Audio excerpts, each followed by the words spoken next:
प्रिय विद्यार्थियों, आज हम गोस्वामी तुलसीदास की समन्वय भावना पर चर्चा करेंगे। समन्वय का अर्थ है कर्म का नियमित होना, संयुक्त होना या परस्पर संबंध होना। समन्वय की भावना भारतीय संस्कृति में सदा सर्वदा से पाई जाती है। जाने कब कब और कहाँ कहाँ से जातियों और संस्कृतियों का बराबर आविर्भाव और आगमन होता रहा, किंतु वे एक साथ घुल मिलकर एक होती गई। बहुत सी विचारधाराएं परस्पर समन्वित होकर आपस में मिल गई। भारत में इस प्रकार के तमाम प्रयत्न अनेकता में एकता स्थापित करने के लिए किए गए, चाहे वो प्रयत्न प्रवृत्ति, साहित्य और जीवन, लोक, वेद, अर्थ और काम, धर्म, मोक्ष से संबंधित क्यों नहीं रही। लोक मानव या लोक नायक उसी को माना जा सकता है जिसने समन्वयकारिणी अद्भुत प्रतिभा हो। गौतम बुद्ध भारतवर्ष के एक ऐसे लोक नायक हो चुके हैं जिन्होंने जीवन के लिए जो मुख्य विचार दिया उसका नाम है मध्यमा प्रतिपदा। भारतीय साहित्य में इतिहास पुराण का समन्वय पाया जाता है। इसमें भागवत और महाभारत का सर्वोपरि स्थान है। रामचरितमानस के रूप में तुलसी ने भारतीय जनता को जो उपहार दिया वह उस युग की मांग का अद्भुत आदर्श है। उसमें दर्शन, भक्ति, कवित्व आदि न जाने कितने विषयों का मणि कांचन संयोग है। अपनी इसी विलक्षणता के कारण मानस भारतीय जनता का कंठहार है। तुलसी एक महान समन्वयकारी लोक नायक थे। उन्होंने अपने गंभीर प्रत्यक्ष अनुभव तथा सूक्ष्म निरीक्षण शक्ति और तल स्पर्शी अनुशीलन के आधार पर मानस के रूप में तनकार के पक्षों और विचारों का एक ऐसा फूट फाक तैयार किया है जिससे भारतीय जन चेतना का बड़ा उपकार हुआ है। तुलसी की समन्वय साधना अनेक मुखी थी, जिसका संक्षिप्त में यहाँ उल्लेख किया जा रहा है। निर्गुण और सगुण का समन्वय। दर्शन और भक्ति दोनों ही क्षेत्रों में ब्रह्म के सगुण और निर्गुण को लेकर बराबर विवाद रहा है। वल्लभाचार्य और रामानुजाचार्य ने जहाँ ब्रह्म के सगुण रूप पर बल दिया, वहीं शंकराचार्य ने निर्गुण ब्रह्मवाद का प्रतिपादन किया। राम के स्वरूप का निरूपण करते हुए उन्होंने बराबर निर्गुण स्वरूप सगुण स्वरूप ही कहा। सगुण ही अगुण ही नहीं कुछ भेदा, गावहि मुनि पुराण वेदा। अगुण सगुण दुई ब्रह्म स्वरूपा, अखत अगाध अनादि अनूपा। जय सगुण निर्गुण रूप रूप, अनूप भूप सिरामणि। राम दो नहीं एक ही है। वे निराकार और साकार, निर्गुण और सगुण, व्यक्त और अव्यक्त, अंतर्यामी और बहिर्यामी, गुणातीत और गुणाश्रय है। भक्ति और प्रेम के वश में होकर वह निर्गुण राम सगुण रूप में सामने आते हैं। राम के इन दोनों रूपों में परस्पर कोई विरोध नहीं है। यह आस्था की बात है। भक्त अपने संस्कार जनित विश्वास के अनुसार उन्हें किस रूप में मानते हैं।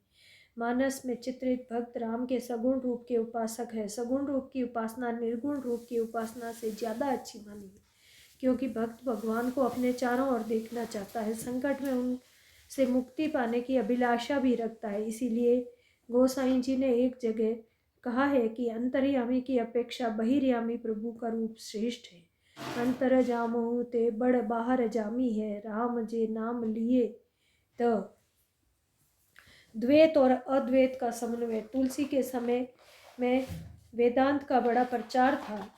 लगभग सभी वैष्णव शंकराचार्य के निर्गुण ब्रह्मवाद और मायावाद की खिलाफत करते थे और सारे द्वैतवादी मध्य के द्वैतवाद के भी विरोधी थे। तुलसी साहित्य का अनुशीलन करने पर यह स्पष्ट होता है वे शंकर के ब्रह्मवाद और रामानुज के वशिष्ठ अद्वैतवाद से विशेष रूप से प्रभावित है। इसके अतिरिक्त भी तुलसी ने अन्य मतों और विचारों को ग्रहण किया। वैष्णव वेदांतियों अद्वैतवादियों में जहाँ मतैक्य नहीं है, वहाँ तुलसी ने समन्वय भावना से काम लिया। ब्रह्मा और प्रकृति का समन्वय। सृष्टि का कारण स्वतंत्र प्रकृति है और यह स्थूल संसार उसी का विकार है। इसे सांख्य योग मानता है।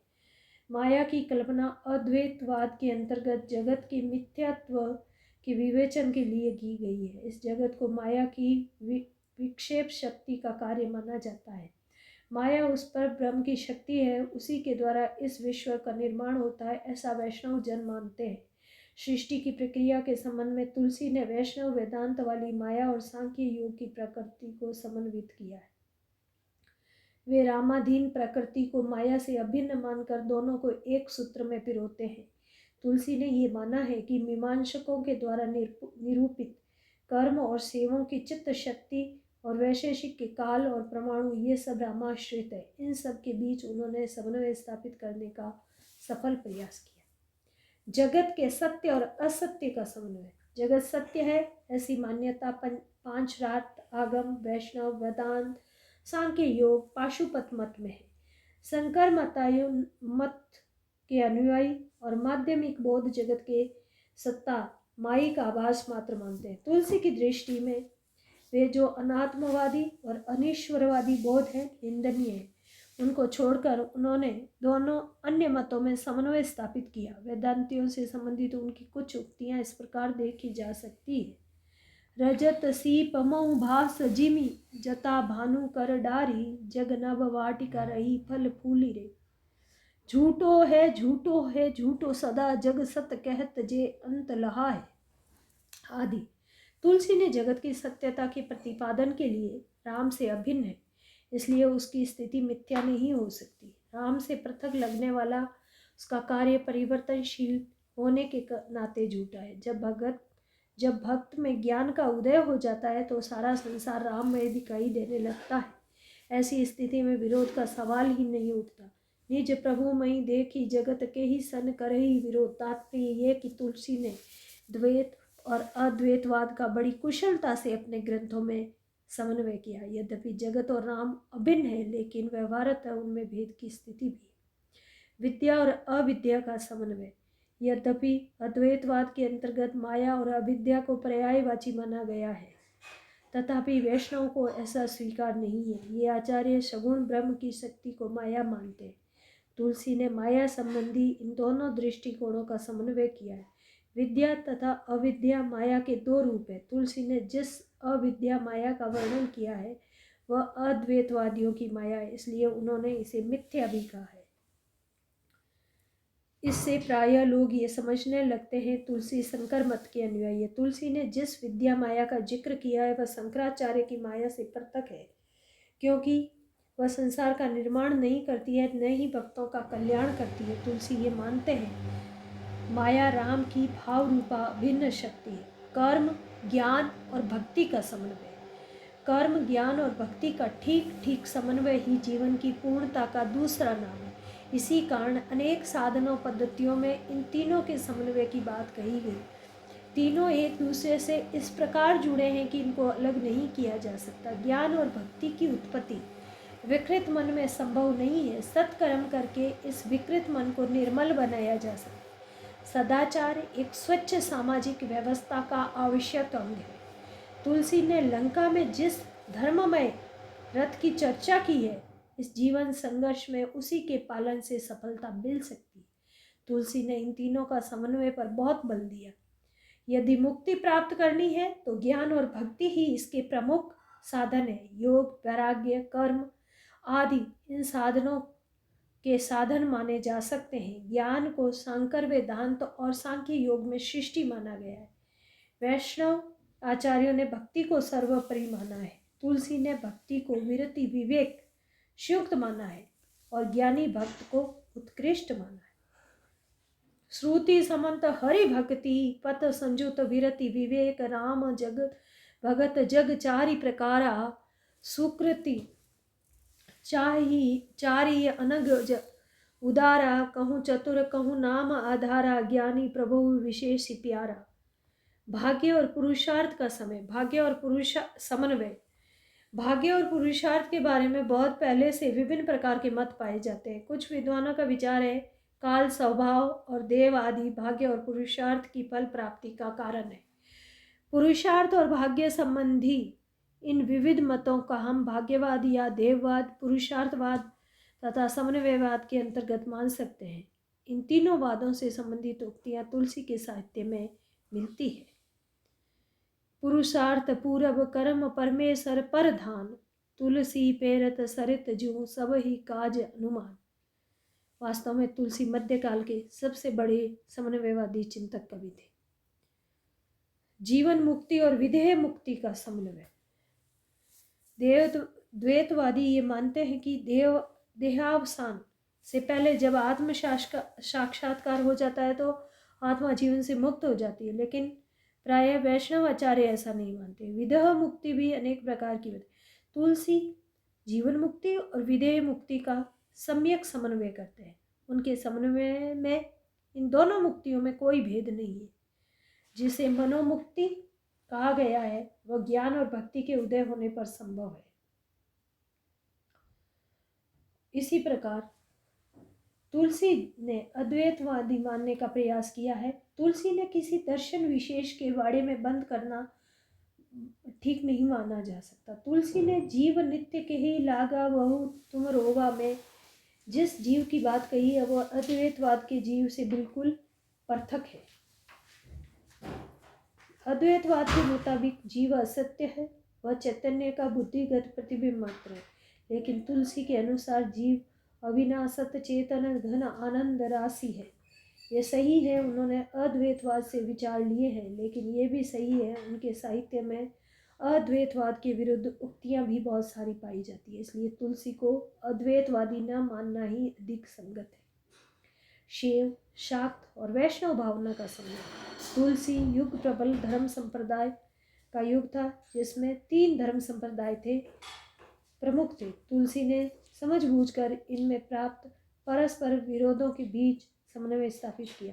उन्होंने विष्णु या राम, शक्ति और शिव की जो स्तुतियाँ की है उनमें प्राय समान विशेषताएं देखते हैं। एक और राम और सीता शिव पार्वती को पूजते हैं तो दूसरी ओर शिव और पार्वती भी राम के प्रति अपनी उत्कृष्ट भक्ति का परिचय देते हैं।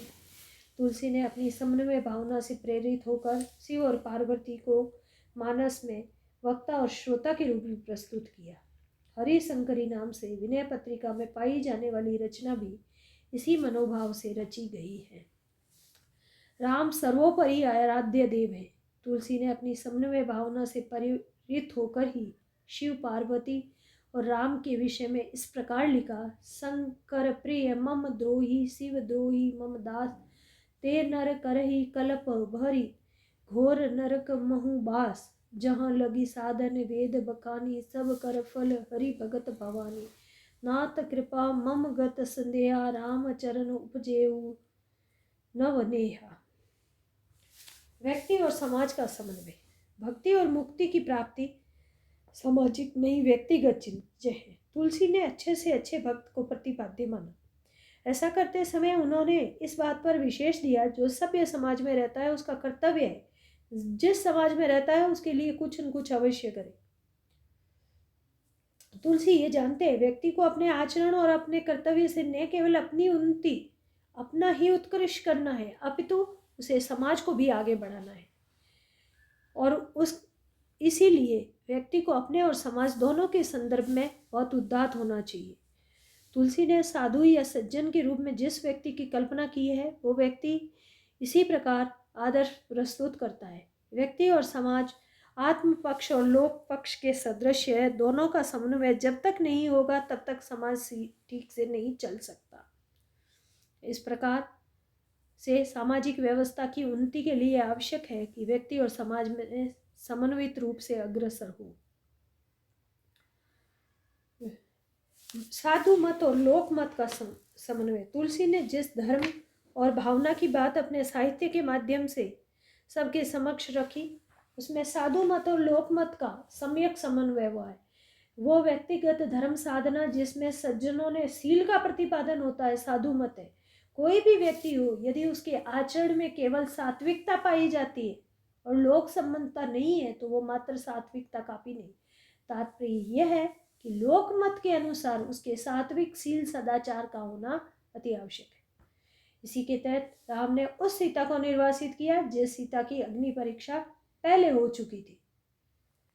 साधु मत के मुताबिक सीता और लक्ष्मण ने राम की आज्ञा को माना। यही नहीं, साधु मत की व्यवस्था के कारण ही काकभुसुंडी के गुरु ने क्रोध नहीं किया और लोक मत की रक्षा हेतु शिव ने काकभुसुंडी को दंडित भी किया।